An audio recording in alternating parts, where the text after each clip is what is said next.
Hi there, I'm Lily. And I'm Susie. And this is Scrapbooking from Scratch. We're going to show you how to make a very fancy schmancy page using this fancy schmancy little picture of ladies wrestling. That's right, ladies and gents. Today we will demonstrate the magic of dry embossing. Gosh, Lily, that sounds really expensive. Because it is.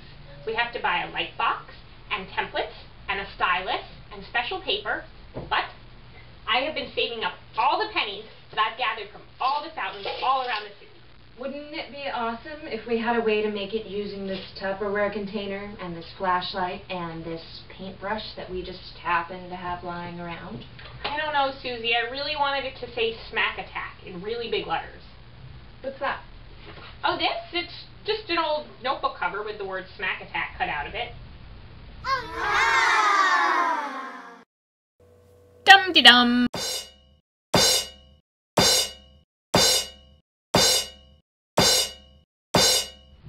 Okay, so here's your setup. Just position the flashlight under the plastic container. We've used a few books to make sure it's the right height. And then you have a light box. You can also use a glass-top coffee table with a flashlight under it, or a window to the outdoors.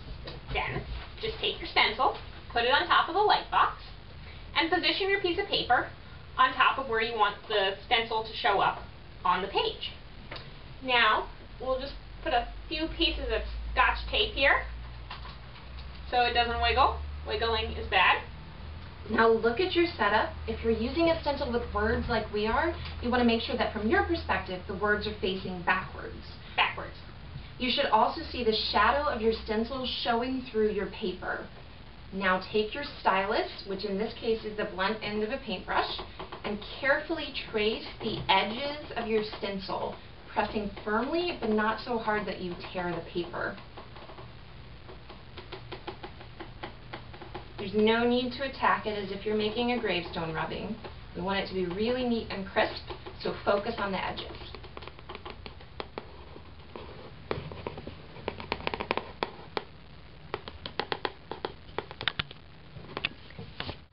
And ta-da! That's it. That's it. The opposite side of your paper will have a raised imprint of your stencil on it. And it fits my photo perfectly. Go us.